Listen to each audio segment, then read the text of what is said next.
15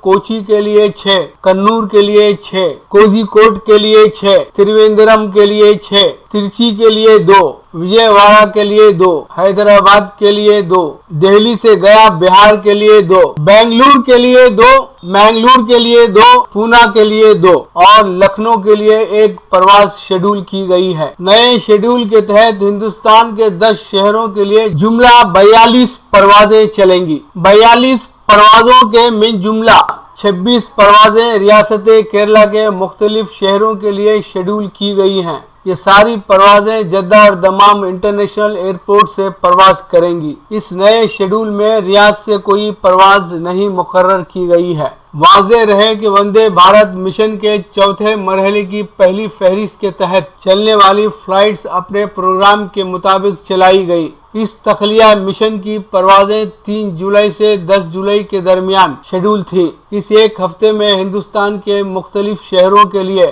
جملہ 13 پروازیں چلائی گئی۔ چوتھے مرحلے کی دوسری فہرست کی پروازوں کا آغاز 15 جولائی سے ہوگا جو 1 اگست تک چلے گا۔ لیجیے حاضر ہے پروگرام ورق ورق چہرہ، کتابوں پر تبصرے اور علمکاروں کے تعارف پر مشتمل یہ ہمارا پروگرام ورق ورق چہرہ۔ ورق ورق چہرہ میں معروف شاعرہ، افسانہ نگار اور مترجم محترمہ عذرا نقوی کی کتاب آنگن جب پردیس ہوا پر تبصرہ سماعت فرمائیں۔ آداب، میرے نام عذرا نقوی ہے، میں شاعرہ ہوں، افسانہ نگار ہوں، مترجم ہوں۔ علی گڑھ سے میرا تعلق ہے اور میں فی الحال گریٹر نوئیڈا دلی میں رہ رہی ہوں۔ آج میں اپنی ایک افسانوی مجموعے جس کا نام ہے آنگن جب پردیس ہوا کے بارے میں گفتگو کروں گی۔ جیسا کہ نام سے آپ سمجھ گئے ہوں گے، یہ وہ افسانے ہیں جو بیرون ملک میں نے رہ کے لکھے تھے، یا ان بیرون ملک رہنے کے زمانے کے افسانے ہیں۔ کچھ ہندوستان سے بھی تعلق ہے افسانوں کا، میں اس کے بارے میں گفتگو کروں گی۔ تو میں پہلے بتاتی چلوں کہ میں تقریباً 38 سال بیرون ملک گزار کے ابھی 8-9 سال پہلے ہندوستان واپس آئی ہوں مستقل۔ میرے مرحوم شوہر ڈاکٹر پرویز احمد پڑھاتے تھے باہر ممالک میں، میری شادی ہوئی تو میں عراق گئی، وہاں سے کینیڈا گئی، وہ وہاں پی ایچ ڈی کر رہے تھے، وہاں ہم 15-16 سال رہے۔ واپس ہندوستان آئے کہ ہم یہاں رہیں گے، مگر نہیں رہ پائے، پھر واپس وہاں گئے کینیڈا، پھر سعودی عرب میں 15-20 سال رہے، اور پھر بھی وہ ہمارے دل کی لگن ہمیں واپس لے آئی تھی ہندوستان۔ تو یہ کتاب اس زمانے کے تجربات کی ایک پیشکش ہے جو میں نے افسانے لکھے۔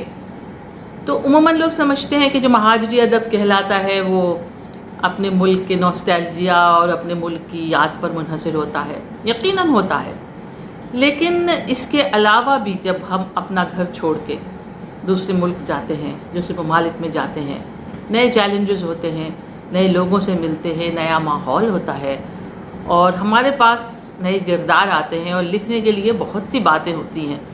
تو یہی میں نے کوشش کی ہے کہ جو میں نے دیکھا، جو میں نے محسوس کیا، اور میرا انسانیت پر جو یقین تھا وہ اس تجربات پہ جو میرے پردیس کے تھے اور مستحکم ہو گیا۔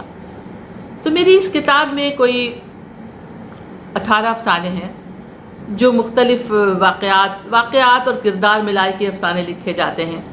تو اس میں میرے ایک کینیڈا سے شروع کرتی ہوں میں۔ پہلے میں نے بہت سال کینیڈا رہی، اور وہ وہاں کیونکہ بہت مختلف تھا ہمارے ملک سے، تو وہاں میں نے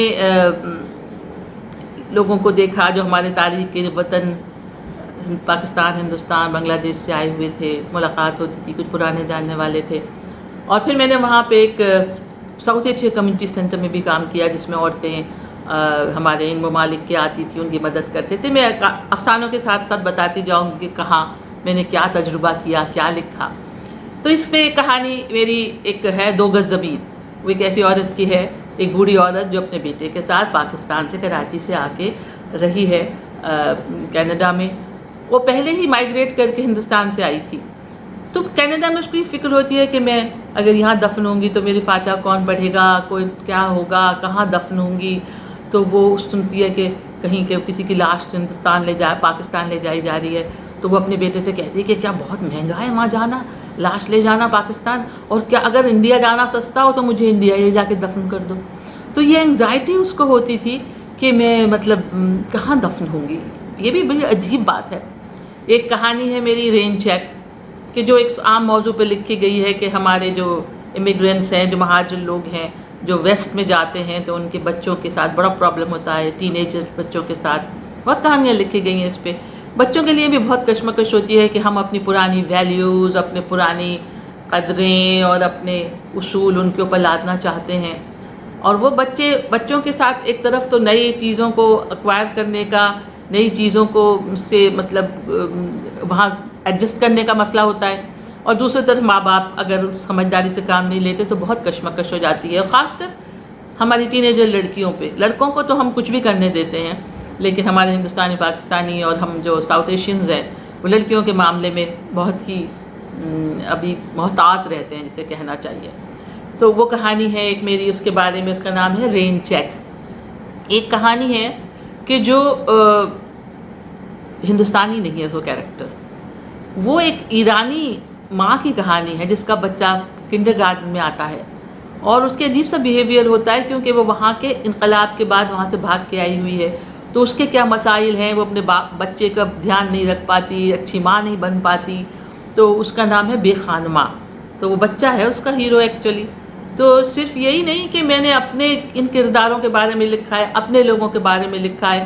میں نے اور بہت سی خواتین ہماری، کیونکہ جس میں میں کمیونٹی سینٹر میں کام کرتی تھی ایز اے سوشل ورکر، تو وہاں پہ عورتیں آتی تھیں کم پڑھی لکھی بھی بہت ہوتی تھیں، بڑے اچھے خاندانوں کی، کہ جن کے اوپر گھریلو تشدد ہوتا تھا. تو ان لوگوں کی، کیونکہ وہ ملک ایسا ہے کہ جہاں عورتوں کے بہت حقوق کی پاسداری ہوتی ہے، تو ان لوگوں کی مدد کرتے تھے ہم لوگ. اور کس طرح سے ان میں ہمت ہوئی، کس طرح سے وہ اس کے خلاف کھڑی ہوئیں. تو اس کے بھی بہت افسانے ہیں. ایک افسانہ ہے کہ قصوروار، اس میں ایک عورت کی کہانی ہے کہ بنگلہ دیش سے آئی ہے. میاں چھوٹی موٹی جاب پہلے کرتا تھا، نہیں کرتا اب، اس کو مطلب ایسے کچھ بھی نہیں کرتا، بیوی ایک فیکٹری میں کام کرتی ہے. تو یہ سب کردار میں نے وہاں دیکھے، مجھے بہت اپنے جیسے لگے، اور میں نے ان کو اپنی کہانیوں میں سمو دیا. اور ایک اور کہانی ہے اس میں نے کینیڈا ہی کے حوالے سے، کہ جس میں نے، کیونکہ ہم صرف اپنے ہی لوگوں، اور نہ میں یہ نہیں چاہتی تھی کہ میں صرف ہندوستانی پاکستانیوں سے ملوں. میں وہاں تھیٹر گروپ میں بھی شامل تھی، تو وہاں بہت سے کینیڈین سے ملی، دوسرے ممالک کے لوگوں سے ملی. یونیورسٹی میں پڑھتی تھی تو وہاں ہر جگہ کے لوگ تھے. جس بلڈنگ میں میں رہتی تھی، ہم اور ہمارے ہسبینڈ، وہ اسٹوڈنٹ گیٹو تھا میگل کے پاس، میگل یونیورسٹی میں مونٹریال میں. تو وہاں پہ پیلسٹینینس تھے، وہاں پہ گواٹامالا کے لوگ تھے، وہاں چائنیز تھے، وہاں ویتنامیز تھے، وہاں پر افریکنس تھے. تو ان لوگوں سے ملی وہ سب. تو میں نے ایک اس طرح کی کہانی لکھی ہے کہ ایک بلڈنگ ہے جو ڈیمالش ہونے والی ہے، معمولی سی خراب پوری خستہ حال بلڈنگ، اور اس میں سب اسٹوڈنٹس رہتے تھے اور غریب لوگ رہتے تھے. اس میں کینیڈین لڑکی بھی ہے. وہ لڑکی ہے کہ جو اس کی شادی نہیں ہوئی، 35-40 سال کی ہو گئی، بوائے فرینڈ بناتی ہے، بوائے فرینڈ آ کے ساتھ رہتا ہے، کھاتا ہے، پیتا ہے، خدمت لیتا ہے، پھر وہ کہیں چلتا بنتا ہے. اور لڑکیاں، استحصال تو عورتوں کا بہت جگہ ہوتا ہے. اس میں ایک کیریکٹر ایک ہندوستان کے لڑکے کا ہے کہ جو صرف امیگریشن کے لیے جو ہے کسی سے دوستی کرتا ہے. اور پاکستانی تو بہت سارے ایسے قصے تھے کہ انہوں نے وہاں شادیاں کی، بچے ہوئے، ان کو چھوڑ کے پھر اپنی دوسری پاکستانی بیوی سے شادی ہوئی. اور ان لڑکیوں کی، ان کینیڈین لڑکیوں کی بھی داستان میں نے لکھی ہے، کہانی لکھی ہے اس کے اندر. تو جب میں گئی تو مجھے لگا کہ ایک بات یہ تھی کہ یہ سب کیریکٹرز جو تھے وہ مجھے بہت اپنے لگے. کہتے ہیں نا کہ انسان کی خصلت جبلت ایک سی ہے، تو دکھ سکھ سب ایک سے ہیں، صرف کلچر کا فرق ہوتا ہے. سردار جعفری نے کہا ہے نا کہ وقت شرق سے غرب تلک وقت کی پرواز ہے ایک، دل جو سینوں میں دھڑکتے ہیں تو آواز ہے ایک. تو مجھے یہی لگا. اور ان تجربات سے باہر رہنے سے مجھے لگا کہ میرا، جسے میں نے کہا کہ انسانیت پر یقین بڑھتا گیا. اور یہ کہ اگر آپ، میرے ایک شعر ہے کہ پیار کی زباں سیکھی، دل کا در کھلا رکھا، بن گئے میرے آخر اجنبی سے لگتے شہر. اور ایک کہانی اس میں بالکل میری اپنی ہے، میری اور میرے ہسبینڈ کی، کہ ہم ہمیشہ چاہتے تھے کہ ہندوستان واپس آئیں، اور اپنا تعلیم ختم کر کے ہم کینیڈا سے ہندوستان گئے، 1 سال رہے وہاں. علی گڑھ مسلم یونیورسٹی میں کمپیوٹر سائنس کا شعبہ قائم کیا میرے ہسبینڈ نے، میرا شوہر نے، لیکن وہاں کے تجربات اور ہمارے ملک کی جو سیاست اور اندرونی یونیورسٹی کی پالیٹکس ہے اس کا میں نے ذکر کیا ہے، اور اس کشمکش کا کہ ہم امیگرینٹ ہیں کینیڈا کے اور ہم ہندوستان واپس جانا چاہتے ہیں، اور وہاں کیا ہوتا ہے پھر ہم کینیڈا واپس جاتے ہیں، وہ کہانی بھی میں نے لکھی ہے، اس کا نام ہے واپسی کا سفر۔